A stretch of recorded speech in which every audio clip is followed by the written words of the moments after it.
नमस्कार श्रोत्यांनो, आजच्या डीप डाईव्हमध्ये तुमचं सर्वांचं खूप खूप स्वागत आहे. आज आपण एका अशा विषयावर सखोल चर्चा करणार आहोत जो तसा पाहिला तर खूप गुंतागुंतीचा आहे. म्हणजे आज आपण सीईटी परीक्षेच्या बालविकास आणि अध्यापनशास्त्र म्हणजेच CDPच्या नोट्स डिकोड करणार आहोत. नक्कीच. आणि हा विषय फक्त एखादी परीक्षा पास होण्यापुरता मर्यादित नाहीये. म्हणजे जेव्हा आपण प्रत्यक्ष वर्गात जातो तेव्हा 7-8 वर्षांच्या मुलांचं मन कसं काम करतं हे समजणं खूप महत्वाचं असतं. अगदी बरोबर. म्हणूनच मला इथे सुरुवातीलाच एक गोष्ट आवर्जून सांगावीशी वाटते की अगर आप टीचर बनना चाहते हैं ये कन्सेप्ट जरूर समजिए. कारण मुलांचा जो विकास असतो ना, तो फक्त शारीरिक नसतो. हो, तो गुणात्मक आणि परिमाणात्मक असा दोन्ही प्रकारचा असतो. आता परिमाणात्मक विकास समजायला तसा सोपा आहे. म्हणजे आपण मुलाची वाढलेली उंची किंवा वजन सहज मोजू शकतो. पण मग हा गुणात्मक विकास कसा मोजायचा? म्हणजे तो काय आपण टेपने मोजू शकत नाही ना? तेच तर, गुणात्मक विकास म्हणजे मुलांच्या विचार करण्याच्या पद्धतीत झालेला बदल किंवा त्यांच्या भावना हाताळण्याची क्षमता. हे बदल आपण संख्येत मोजू शकत नाही, पण मुलांच्या वागण्यातून ते अगदी स्पष्ट जाणवतात. बरं, माझ्यासमोर आता नोट्समधली एक स्लाईड आहे. त्यावर एक बाण खालून वरच्या दिशेने जातोय, जो विकासाचे टप्पे दाखवतोय. म्हणजे गर्भधारणा, बालपण, शैशव, पूर्व बाल्यावस्था, उत्तर बाल्यावस्था आणि शेवटी किशोरावस्था. पण हा विकास नेमकं होतो कसा? मुळात विकास हा काही अचानक घडणारा चमत्कार नाहीये. त्याची काही स्पष्ट नैसर्गिक तत्वे आहेत. त्यातलं पहिलं म्हणजे निरंतरतेचे तत्व. विकास ही जीवनभर चालणारी प्रक्रिया आहे. अच्छा, म्हणजे ती आईच्या गर्भात सुरू होते आणि मृत्यूपर्यंत काही ना काही बदल घडतच असतात. ती कधीच थांबत नाही. अगदी तसंच. दुसरं तत्व आहे समान आकृतीबंध. म्हणजे जगातल्या प्रत्येक मुलासाठी विकासाचा क्रम साधारण सारखाच असतो. मूल आधी रांगायला शिकतं आणि मगच चालायला लागतं. पण मग इथे एक प्रश्न पडतो. आपण अनेकदा पाहतो की काही मुले रांगण्याचा टप्पा गाळतात आणि थेट उभी राहायला लागतात. मग हा आकृतीबंध खरोखरच सगळीकडे समान असतो का? हा खूप छान मुद्दा मांडला तुम्ही. इथेच आपल्याला तिसऱ्या तत्वाची गरज भासते, वैयक्तिक भिन्नता. समान आकृतीबंधाचा अर्थ असा नाही की प्रत्येक मूल एकाच साच्यातून बाहेर आल्यासारखं वागेल. म्हणजे प्रत्येकाचा वेगवेगळा असतो, होय ना? हो ना, विकासाच्या मुख्य दिशा समान असतात. पण वैयक्तिक भिन्नतेमुळे एखादा मूल लवकर चालायला शिकेल तर दुसरा थोडा जास्त वेळ घेईल आणि हे एकदम सामान्य मानलं जातं. बरं. आणि चौथ्या तत्वात असं म्हटलंय की विकास हा वर्तुळाकार असतो, रेषीय नसतो. म्हणजे तो एका सरळ रेषेत होत नाही. नाही, तो एका सरळ गतीने पुढे जात नाही. कधीकधी मूल अत्यंत वेगाने नवीन गोष्टी शिकतं, पण त्यानंतर एक असा काळ येतो जेव्हा प्रगतीचा वेग थोडा मंदावल्यासारखा वाटतो. म्हणजे तो वेळ जुनी कौशल्य पक्की करण्यासाठी असतो तर? अगदी बरोबर. आणि एकदा ती कौशल्य पक्की झाली की विकासाचा आलेख पुन्हा वर जातो. हे अगदी स्प्रिंगसारखं असतं. अरे वाह! हे समजून घेणं पालकांसाठी पण खूप गरजेचं आहे. आता आपण 5व्या तत्वाकडे येऊया, दिशेचं तत्व. श्रोत्यांनो, इथे नीट लक्ष द्या. यह क्वेश्चन CTET में बार बार पूछा जाता है. हो, हे परीक्षेच्या दृष्टीने खूप महत्वाचं आहे. विकासाच्या 2 मुख्य दिशा असतात.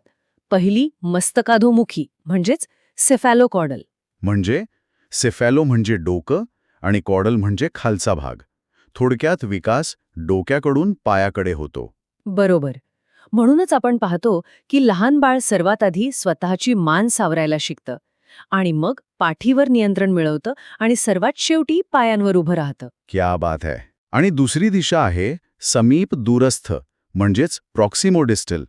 यात शरीराच्या केंद्राकडून बाहेरच्या बाजूला विकास होतो. हो, म्हणजे मुलाचा आधी पाठीच्या कण्यावर नियंत्रण येतं, मग हातांवर आणि मग शेवटी बोटांवर. म्हणजे मुलं सुरुवातीला वस्तू पकडायला पूर्ण हाताचा वापर करतात आणि नंतर 2 बोटांनी पेन पकडतात. हे अगदी एका चित्रकारासारखं आहे, जो आधी मुख्य आकृती काढतो आणि नंतर बारकावे रंगवतो. हे अगदी अचूक उदाहरण दिलत तुम्ही. शरीराचा गाभा आधी विकसित होतो आणि नंतर सूक्ष्म कौशल्ये विकसित होतात. आता आपण या क्षेत्रातील 3 सर्वात मोठ्या विचारवंतांकडे वळूया. जीन पियाजे, लेव वायगॉट्स्की आणि लॉरेन्स कोहलबर्ग. या 3 नावांशिवाय CTETचा पेपर पूर्णच होऊ शकत नाही. आपण पियाजे यांच्यापासून सुरुवात करूया. नक्कीच. पियाजे यांच्या मते मुले ही लहान शास्त्रज्ञ असतात. ती स्वतःच्या अनुभवातून शिकतात.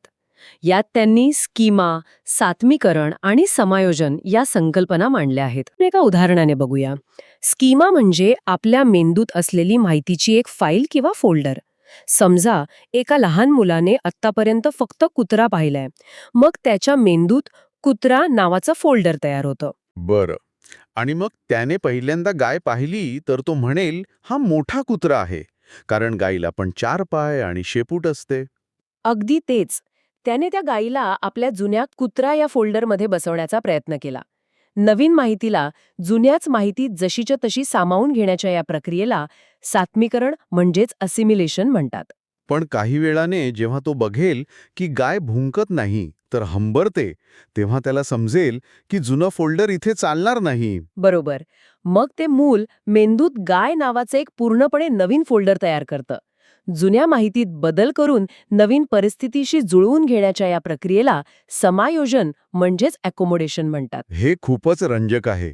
जुन्या साच्यात बसलं तर सात्मीकरण, आणि साचा बदलावा लागला तर समायोजन. आणि पियाजेच्या विकासाच्या 4 अवस्था लक्षात ठेवण्यासाठी या स्लाइडवर एक भारी ट्रिक आहे.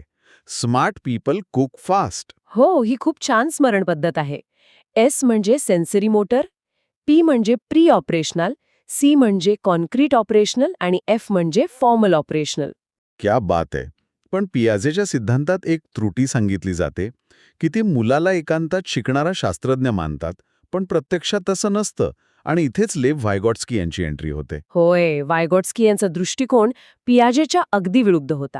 त्यांच्या सामाजिक सांस्कृतिक सिद्धांतानुसार मुलाचा विकास हा समाज, संस्कृती आणि लोकांशी होणारा संवाद यावर अवलंबून असतो. यात त्यांचे 2 मुख्य कीवर्ड्स आहेत, झेडपीडी आणि स्कॅफोल्डिंग. हे अगदी सायकल चालवायला शिकवण्यासारखं आहे ना? तंतोतंत. जे काम मूल एकट्याने करू शकतं आणि जे काम ते कोणाच्या तरी मदतीने करू शकतं, त्यातील अंतराला झेडपीडी म्हणतात. आणि सायकल शिकवताना पालक जी तात्पुरती मदत करतात तिला स्कॅफोल्डिंग म्हणतात. भारी आहे. आता तिसरे शास्त्रज्ञ लॉरेन्स कोहलबर्ग, त्यांचा नैतिक विकासाचा सिद्धांत, आणि यात ती हाइन्सची दुविधा किंवा डायलेमा येतो ना? हो, हाइन्सच्या पत्नीला वाचवण्यासाठी त्याला एक औषध चोरावं लागतं.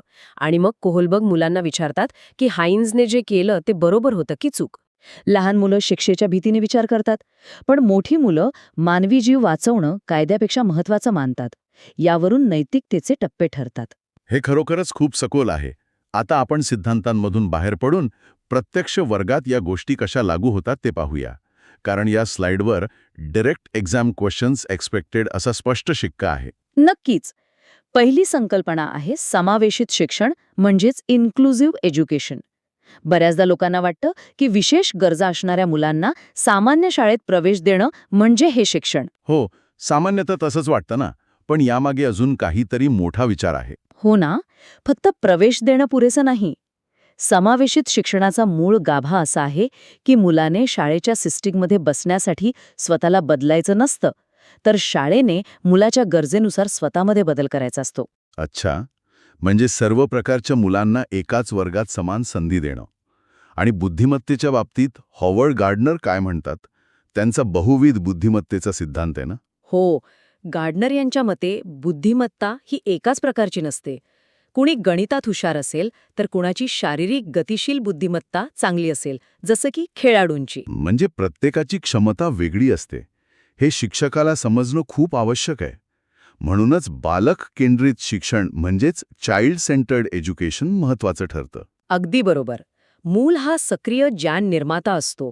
शिक्षकाने हुकुमशासारखं न वागता केवळ एक मार्गदर्शक किंवा फॅसिलिटेटर म्हणून भूमिका बजावणं अपेक्षित आहे. आता या सर्व संकल्पना परीक्षेच्या दृष्टीने कशा लागू होतात ते बघण्यासाठी आपण सराव प्रश्नमंजुषा घेऊया. मी प्रश्न वाचतो. पहिला प्रश्न, नवीन माहिती जुन्या स्कीमामध्ये समाविष्ट करणे याला काय म्हणतात? पर्याय आहेत अडॅप्टेशन, अकोमोडेशन, असिम्युलेशन, ऑर्गनायझेशन. श्रोत्यांनो 5 सेकंड विचार करा. याचं योग्य उत्तर आहे सी, असिमिलेशन म्हणजेच सात्मीकरण. आपण मगाशी गाईचं उदाहरण पाहिलं होतं ना, जुन्या माहितीत नवीन माहिती जशीच्या तशी ॲड करणे. बरोबर. आता दुसरा प्रश्न, लिव वाइगोत्स्की यांच्या मते मुलांच्या बोधात्मक विकासाचे प्राथमिक कारण काय आहे? थोडा विचार करा. याचं उत्तर बी, सामाजिक संवाद हे आहे. कारण इथे एलिमिनेशन पद्धत वापरता येते. स्कीमा हा शब्द दिसला की तो पियाजेशी संबंधित असतो. वायगोत्स्की नेहमी समाज आणि संस्कृतीबद्दल बोलतात. क्या बात है. आता तिसरा प्रश्न. विकास डोक्याकडून पायाकडे होतो हे कोणते तत्व आहे? हे तर खूपच सोपं आहे. आपण मघाशीच बघितलं. याचं उत्तर आहे मस्तकाधोमुखी म्हणजेच सेफॅलोकॉडल तत्व. आणि शेवटचा प्रश्न. समावेशित वर्गात शिक्षकाने काय केले पाहिजे? फक्त हुशार मुलांकडे लक्ष द्यावे, सांस्कृतिक फरकांकडे दुर्लक्ष करावे, IEP तयार करावेत, का स्पर्धा वाढवावी? इथे पॉझिटिव्ह विरुद्ध निगेटिव्ह वर्ड्सची ट्रिक कामी येते. स्पर्धा वाढवणे, दुर्लक्ष करणे हे सर्व नकारात्मक शब्द आहेत. त्यामुळे योग्य उत्तर आहे सी. IEP म्हणजेच इंडिव्हिज्युअलाइज्ड एज्युकेशन प्लॅन्स तयार करावेत. हा एक पॉझिटिव्ह पर्याय आहे. हे एकदम लॉजिकल आहे. म्हणजे हा फक्त शॉर्टकट नाही, तर शिक्षकांच्या संवेदनशीलतेची चाचणी आहे. आता आपण या संपूर्ण माहितीचं एक जलद पुनरावलोकन करूया. टॉप 5 टिप्स काय आहेत? पहिली टिप, मुलाला नेहमी केंद्रस्थानी ठेवा. दुसरी, बक्षीस आणि शिक्षा यांचा वापर टाळा.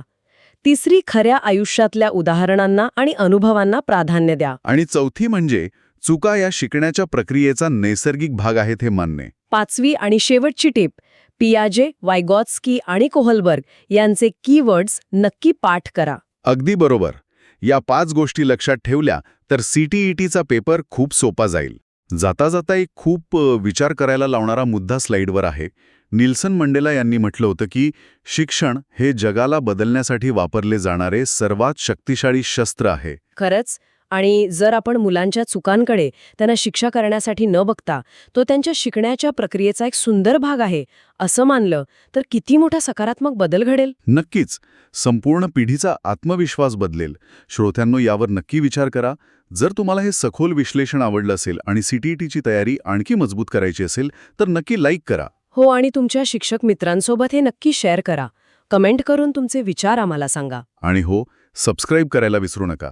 पुढच्या चर्चेत पुन्हा भेटूया अशाच एका नवीन आणि विचार करायला लावणाऱ्या विषयासोबत. धन्यवाद.